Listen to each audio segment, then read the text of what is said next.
और हिम्मत करके छत पर लेट गया और वहां से हेल्प हेल्प चिल्ला रहा था। मौके पे पुलिस भी थी एंड एसडीआरएफ भी थी और अग्नि विभाग वाले भी थे, फायर ब्रिगेड वाले भी थे। किसी ने उसकी मदद नहीं करी। बोल रहे थे ठंडा पानी है, हम नहीं जाएंगे अंदर, इसमें सरिया है अंदर, हम नहीं जाएंगे। उन्होंने रस्सी का उपयोग किया और लेकिन रस्सी सही जगह पर पहुंच नहीं पाई, मेरे बेटे को सपोर्ट मिला नहीं। उसके बाद वो हाइड्रोलिक वाली मशीन भी आई, काफी लंबी लंबी बड़ी सी, लेकिन तब भी वो लोग रस्सी वहां नहीं पहुंचा सके। जब मैं आया हूँ 1:45 पे यहाँ आया हूँ, मैंने आके देखा है तो एसडीआरएफ वाले सिड्डी पे बैठ के बोल रहे थे कि इसमें ठंडा पानी है, सरिया, हम अंदर नहीं जाएंगे। तैरने के लिए जाता, उसमें तैर कर उसको मदद करता तो मेरे बेटे की जान बच सकती थी। क्यों नहीं गए थे, क्यों नहीं जा रहे थे? वो लोग बोलते नीचे बहुत सरिया है, जान जोखिम में हम लोग नहीं डाल सकते। 3 विभाग, नोएडा पुलिस, फायर डिपार्टमेंट की टीम, एसडीआरएफ की टीम के लगभग 80 कर्मचारी इस जगह पर मौजूद थे। सुबह में करीब 4 बजे वो एसडीआरएफ की टीम आई। फिर उन लोगों ने 1-2 घंटा तैयार होने में लगाया कि बोट को जाने के लिए स्लोप चाहिए। फिर उन्होंने जेसीबी मशीन मंगाया, स्लोप बनाया। 6 बजे के करीब में रेस्क्यू ऑपरेशन हुआ। फिर मेरे बेटे का बॉडी रिकवर। लड़का 1 घंटा से 2 घंटे, लगभग 1 घंटा 45 मिनट तक लड़के ने खूब अपने बचाने की गुहार लगाई है कि भाई मुझे बचा लो, किसी भी तरीके से बचा लो। थाना नॉलेज पार्क अंतर्गत ये घटना, बहुत दुखद घटना घटित हुई है। हम लोग उनके परिवार के साथ खड़े हैं। तो आदाब, नमस्कार, गुड इवनिंग, सत श्री अकाल। एक बार फिर आप तमाम लोगों का स्वागत है क्राइम तक की कहानी के इस एपिसोड में। उम्मीद है पूरी फैमिली अच्छी होगी, अपना और अपनों का ख्याल रख रही होगी। ये झलकियाँ थी जो अभी आपने सुनी।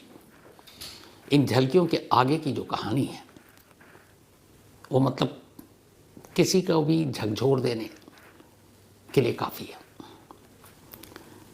लास्ट सैटरडे यानी कि 17 जनवरी, उस दिन दिल्ली में काफ़ी घना कोहरा था, गुरुग्राम में भी कोहरा था। रात के करीब 12:10 हुए थे। अचानक नोएडा सेक्टर 150 के टाटा यूरेका अपार्टमेंट में रहने वाले स्टेट बैंक ऑफ इंडिया के डायरेक्टर पद से रिटायर हुए राजकुमार मेहता के मोबाइल पर एक कॉल आता है। नंबर सेव था। ये कॉल राजकुमार के बेटे युवराज मेहता का था।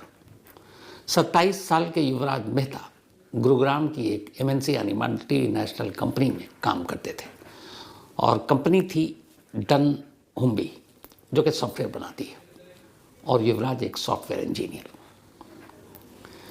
जैसे ही कॉल आया, रात यही आने का लगभग वक्त होता है युवराज का काम से घर लौटने का, तब तक राजकुमार साहब को ये एहसास नहीं था कि ये कॉल अपने साथ क्या मैसेज लेकर आ रहा है। फ़ोन उठाया, दूसरी तरफ से उनके बेटे की लरसती हुई आवाज़ आई।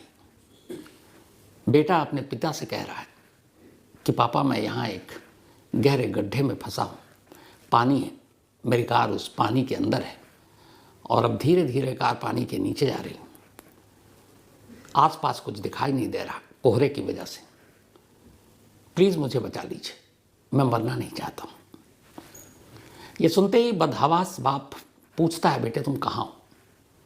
वो बताता है कि मैं सेक्टर 150 के जो यूटर्न का मोड़ है, उसी मोड़ के पास एक नाला है और उस नाले के बराबर में एक गहरा गड्ढा, जो एक मॉल जहाँ बनना था, लेकिन उस मॉल का कंस्ट्रक्शन हुआ नहीं कई सालों से, और वो ज़मीन खाली, और उसी ज़मीन में पानी भर गया करीब 7-8 फीट गहरा।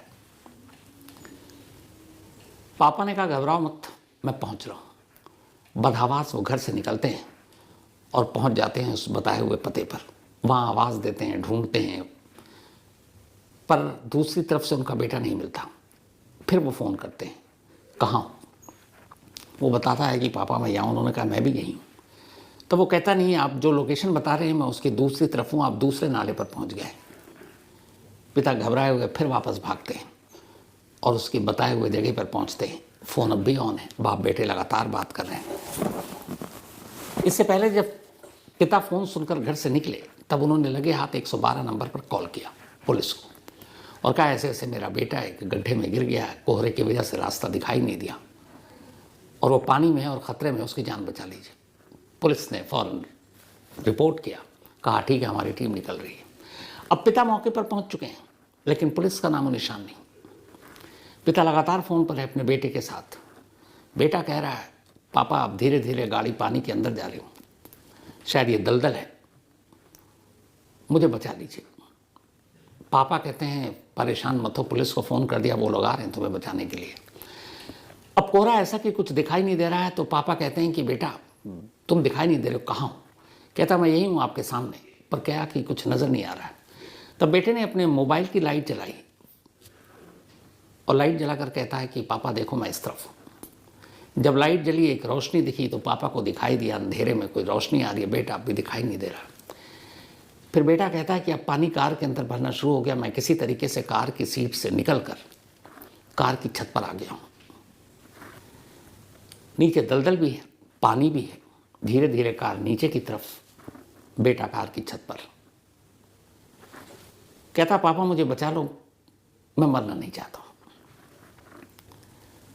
करीब रात के 12:10 पर बेटे ने कॉल किया था। अगले 15 मिनट के अंदर अंदर पिता उस जगह पर थे। इधर तो गहरा पानी है, ठंड है, कड़कड़ाती सर्दी है, इस पानी में कैसे उतरे? और हमारे पास ऐसे बचाने का कोई तरीका ही नहीं है। पिता हाथ जोड़ते हैं, पुलिस वाले कहते हैं रुकिए मैं कुछ करता हूँ। पुलिस वाले फायर ब्रिगेड को फ़ोन करते हैं। फिर उन्हें लगता है कि पता नहीं फायर ब्रिगेड से भी हो पाएगा कि नहीं। तब SDRF को फ़ोन किया जाता है, जो ऐसे बचाव कार्य में महारत हासिल रखती है। इन दोनों को किया, इधर पुलिस वाले खड़े हुए हैं। बेटा लगातार फ़ोन पर पापा से गुहार लगा रहा है। वक्त बीत रहा है। तभी वहाँ से एक डिलीवरी बॉय गुजर रहा था। उसने देखा यहाँ पे पुलिस है, पिता चीख रहे हैं, रो रहे हैं। और फिर उसने सुना कि पुलिस वाले से वो कह रहे हैं कि मेरे बेटे को बचाओ, और पुलिस वाले कह रहे हैं कि हम इस ठंडे पानी में उतर नहीं पाएंगे। बेटे तक पहुँचना तो दूर की बात है। पता नहीं क्या हुआ, उस डिलीवरी बॉय को लगा कि ये क्या हो रहा है। सामने पूरी पुलिस वाले खड़े हैं और बचाने के लिए कोई आगे नहीं जा रहा। तब तक कुछ 2-4 राहगीर जो थे वो भी पहुँच चुके थे अपनी कार रोकी साइड में। हालांकि कोहरा भी बहुत घना, लेकिन सब जानते हुए भी कोई मदद के लिए आगे 2 हाथ नहीं बढ़ रहा है। उस डिलीवरी बॉय को बड़ा अजीब लगा। उसका नाम मोनिंदर था, है बल्कि। उसने भी कहा कि अरे बचाओ। पुलिस वालों ने कहा भैया हम कैसे जाएं, पानी ठंडा है। तब तक फायर ब्रिगेड वाले आ गए। फायर ब्रिगेड वाले भी वहाँ पहुँच कर उसके बाद कह रहे हैं कि हम कैसे जाएं, कैसे बचाएं, हमें पता नहीं। मोनिंदर को लगा ये क्या तमाशा, एक शख्स सबकी नज़रों के सामने धीरे धीरे मौत की तरफ बढ़ रहा और कोई मदद के लिए आगे नहीं आ रहा। उस डिलीवरी बॉय ने कहा कोई बात नहीं, मैं उतरूंगा। उसी ठंडे पानी में जिसमें उतरने से नोएडा पुलिस, फायर ब्रिगेड के लोग और तब तक SDRF की टीम भी आ गई थी। कोई आगे नहीं बढ़ रहा। मोनिंदर पानी में कूद पड़ा, रात के अंधेरे में, घने कोहरे में। इसके बाद वो पानी में तैरता रहा। वो अच्छा तैराक भी था, लेकिन उसे कहीं युवराज दिखाई नहीं दिया, न उसकी कार। तब तक उसके मोबाइल की जो लाइट जल रही थी वो भी बंद हो चुका था। 20-25 मिनट तक या लगभग आधे घंटे तक मोनिंदर उस रात, जब तापमान 3-4 डिग्री भी नहीं, उस ठंडे पानी में तैरता रहा, एक ऐसे शख्स को बचाने के लिए जिसे वो जानता तक नहीं। और दूसरी तरफ वो पुलिस, वो फायर ब्रिगेड, वो SDRF की टीम वहीं पर है, जिनका काम ही है, फ़र्ज़ है, जिम्मेदारी है लोगों को बचाना। वो किनारे बैठे हुए तमाशबीन की तरह तमाशा देख रहे हैं। आधे घंटे की मेहनत के बाद मोनिंदर को लगा कि अब वो और ज़्यादा पानी में नहीं रह सकता, जम जाएगा। वो वापस किनारे पर आता है। कहता मैंने पूरी कोशिश की, पर मुझे वो लड़का दिखाई नहीं दिया, ना उसकी कार। अब इधर SDRF की टीम भी है, फायर ब्रिगेड वाले भी हैं, पुलिस वाले भी हैं। ये 3 अलग अलग एजेंसियों के करीब 80 जवान अफसर धीरे धीरे करके वहाँ इकट्ठा हो गए। रात के करीब 1:45 हुए, 1:45, मतलब युवराज को उस पानी में, उस कार से गिरते हुए उस गड्ढे में 1.25 घंटे हो चुके थे, लगभग 85 मिनट। मोबाइल कट जाता है। जिस फ़ोन से बाप और बेटे बात कर रहे थे वो संपर्क टूट जाता है। मोबाइल की लाइट बंद। पिता अब आवाज़ दे रहे हैं बिना फ़ोन के कि युवराज तुम कहाँ हो, ठीक हो।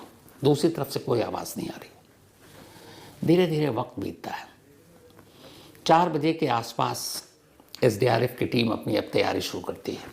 आने के बाद भी टाइम लिया कि अब कैसे करना है। इससे पहले ये हुआ कि फायर ब्रिगेड और SDRF की टीम रस्सी फेंकती है अंधेरे में उसी पानी की तरफ, कि शायद वो रस्सी युवराज तक पहुंच जाए और वो उसे पकड़कर बाहर आ जाए। रस्सी भी छोटी पड़ गई और रस्सी वहाँ तक पहुँच ही नहीं पाई। पिता वहाँ मौजूद तमाम पुलिस, एसडीआरएफ और फायर ब्रिगेड वाले के सामने गिड़गिड़ा रहे हैं कि क्या आप में से कोई स्विमर, कोई तैराक नहीं है जो तैराकी जानता हो? अगर जानता हो तो पानी में उतर जाए, मेरे बच्चे की जान बच सकती है। पर वहाँ कोई भी पानी में उतरने को तैयार नहीं। पुलिस वालों ने कहा कि इस जहाँ पे वो गड्ढा है उससे पहले जो दीवार है वहाँ पर लोहे के सरिया है, अगर रात के अंधेरे में गए सरिया चुभ सकता है, कुछ भी नुकसान हो सकता है, और पानी बहुत ठंडा है, उतर नहीं सकते। 4 बजे एसडीआरएफ की टीम ने अपने ऑपरेशन की शुरुआत की। जैसे भी जो उतरना है पानी में, 2 घंटे तक तैयारी की। इसके बाद 6 बजे अब सुबह होने लगी, राहगीर, गाड़ियाँ गुजर रही हैं, वो सब भी भीड़ देखकर रुक रहे हैं। पर तब तक 6 घंटे हो चुके थे। युवराज को उस जगह गिरे हुए, मोबाइल बंद हो चुका था, बत्ती बुझ चुकी थी, कार कहीं दिखाई नहीं, युवराज खुद नजर नहीं आ रहा। 6 बजे एसडीआरएफ की टीम उस पानी में उतरती है, इधर उधर तलाशती है, फिर बाहर आती है युवराज को लेकर। पानी में गिरने के 6 घंटे बाद नाकामी में लिपटी ये कामयाबी एसडीआरएफ को तो मिल गई, लेकिन युवराज जब बाहर आया तब जिंदगी नहीं थी, सांसें रुक चुकी थी। युवराज की लाश बाहर आई थी, युवराज जिंदा बाहर नहीं आया। 3 एजेंसियां, 80 से ज़्यादा लोग, 6 घंटे का वक्त, और एक शख्स जो एक भरे पूरे शहर के बीचों बीच 6-7 फीट गहरे पानी में कार समेत गिरा है, उसको बचाया नहीं जा सका। हम बड़े बड़े ऑपरेशन, बड़े बड़े बचाव राहत काम की बातें करते हैं। यहाँ नोएडा जैसे शहर के अंदर एक नौजवान 6 घंटे पानी में, 1.25 घंटे फ़ोन पर लाइव, और फिर भी उसकी ज़िंदगी बचाई नहीं जा सकी। ये युवराज की कहानी है, 27 साल के युवराज की। पिता राजकुमार स्टेट बैंक ऑफ इंडिया में डायरेक्टर के पद से रिटायर हुए। युवराज की मां की कुछ साल पहले ही बीमारी से मौत हो गई थी। युवराज और उसकी सिर्फ एक बहन अपने पिता के साथ रहते थे। अभी हाल में ही युवराज की बहन की शादी हो गई। बहन शादी कर यूनाइटेड किंगडम पहुंच गई, यानी ब्रिटेन, और वो वहीं रह रही थी अपने पति के साथ। यहाँ नोएडा सेक्टर 150 के इस टाटा यूरो के अपार्टमेंट में युवराज अपने पिता के साथ रह रहा था।